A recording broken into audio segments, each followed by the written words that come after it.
de mes analyses, je me dis qu'on a une stabilité autoritaire, imposée, factice, cosmétique.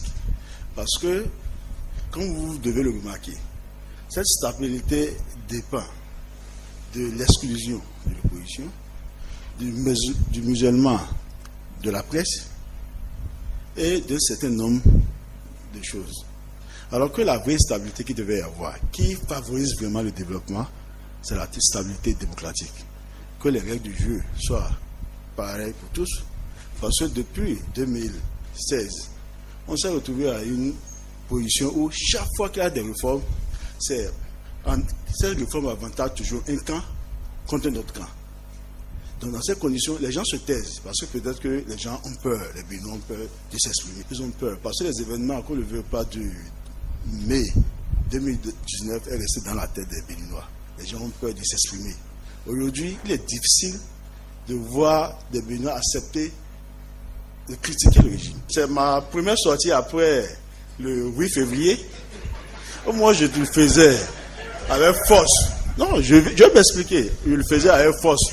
J'étais encore député au Parlement.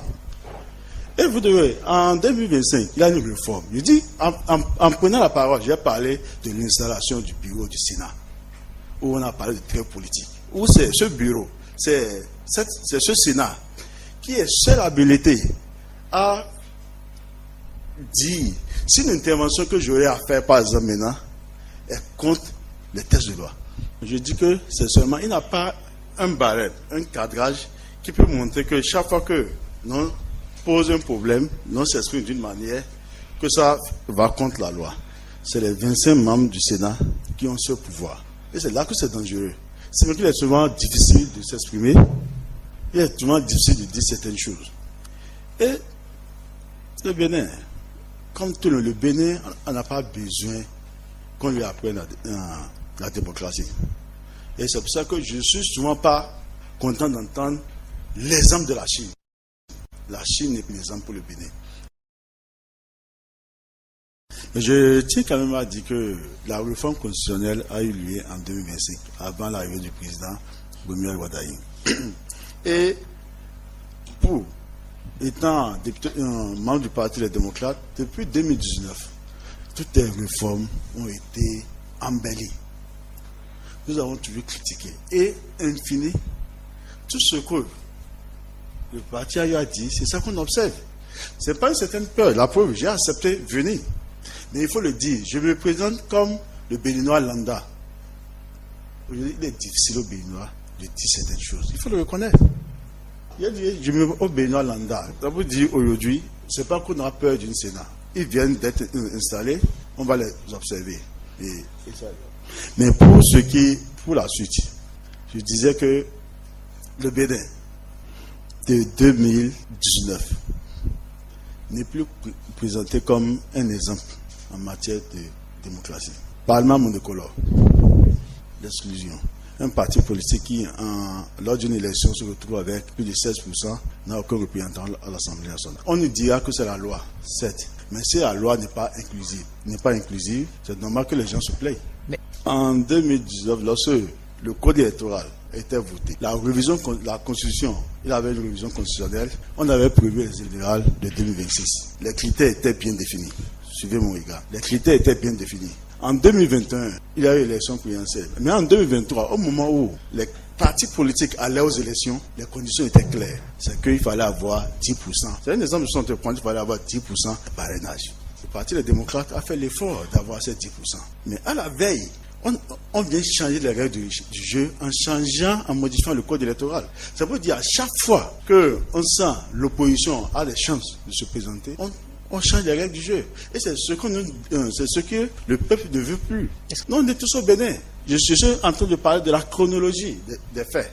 Donc, nous, de demander, si on veut parler vraiment de l'état de droit, il faut qu'il y ait des règles, des tests. Parce que ce n'est pas seulement l'existence des tests constitutionnels, des tests électoraux qui font d'un pays un état de droit. C'est le respect de ces tests. Vous pouvez avoir les meilleurs tests. Si vous ne les respectez pas, si vous ne les appliquez pas de façon inclusive, ce sont de mauvais tests.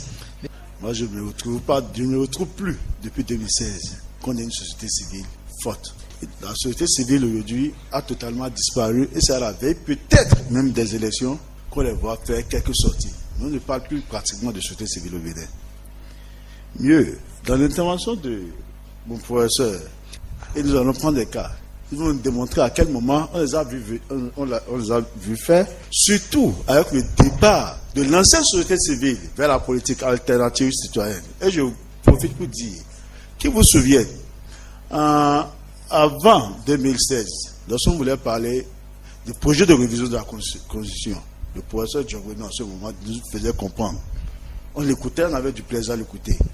On ne peut pas bouger une seule virgule d'une constitution sans aller dans les marchés. Depuis 2016, nous avons toujours vu plutôt, que c'est après la révision qu'on fait au Parlement que les acteurs politiques vont maintenant faire des tournées de 2 heures, 3 heures, une journée dans des communes pour essayer d'expliquer aux populations, voilà ce qu'on fait de bien pour vous.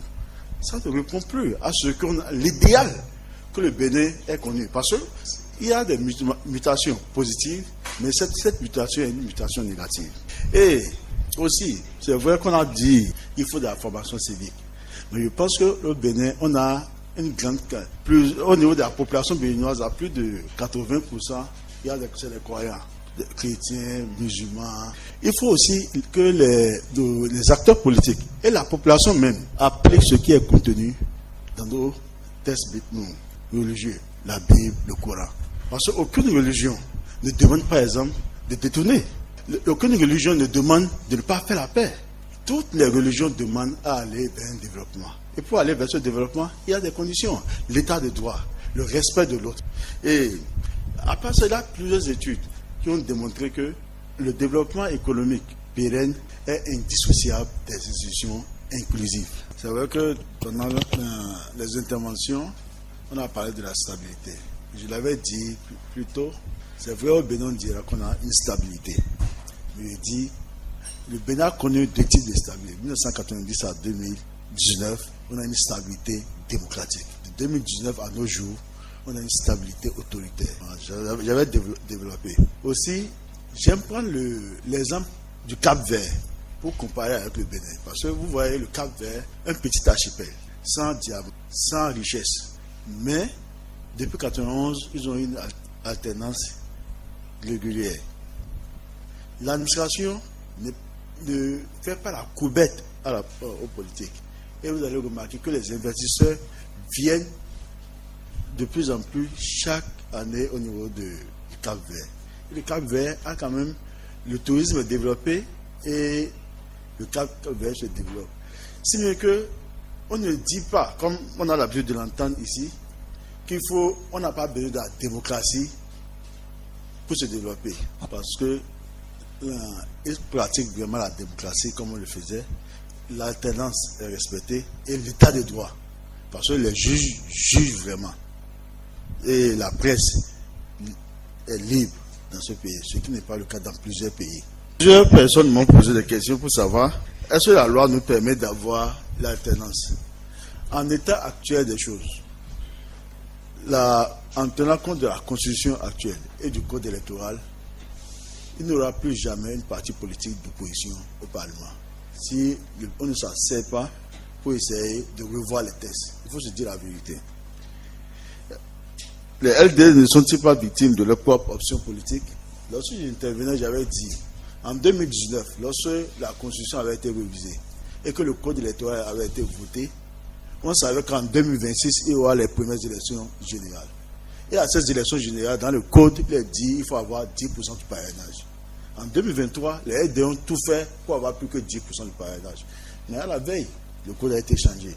Donc ça veut dire que quel que soit ce qu'on devait faire, tout a été mis en place pour qu'en 2026, que les LD ne se retrouvent plus au Parlement. Il est demandé aussi comment se porte l'opposition béninoise aujourd'hui. Malheureusement, avant les élections présidentielles de 2026, tous les partis politiques qui étaient dans l'opposition avec les LD se sont retrouvés dans le rang. Actuellement, les LD constituent la seule formation politique de l'opposition. Je ne dirais pas qu'on se porte très bien, mais on se porte bien, pas assez bien, mais on se porte bien parce qu'on fonctionne. Nos structures fonctionnent normalement.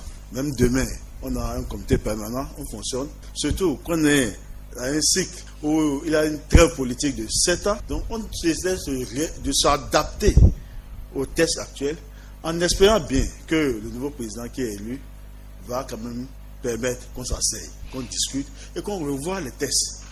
Dit une dernière chose, l'état de droit et l'alternance politique garantissent la stabilité qui constitue elle-même la condition essentielle pour réaliser le développement durable d'une nation. Je finirai par dire que l'alternance n'est pas un risque pour la stabilité. Le mot du fin. Elle en est l'assurance risque. L'état de droit en est le fondement. C'est à ce prix que l'Afrique transformera son potentiel en une prospérité partagée et durable.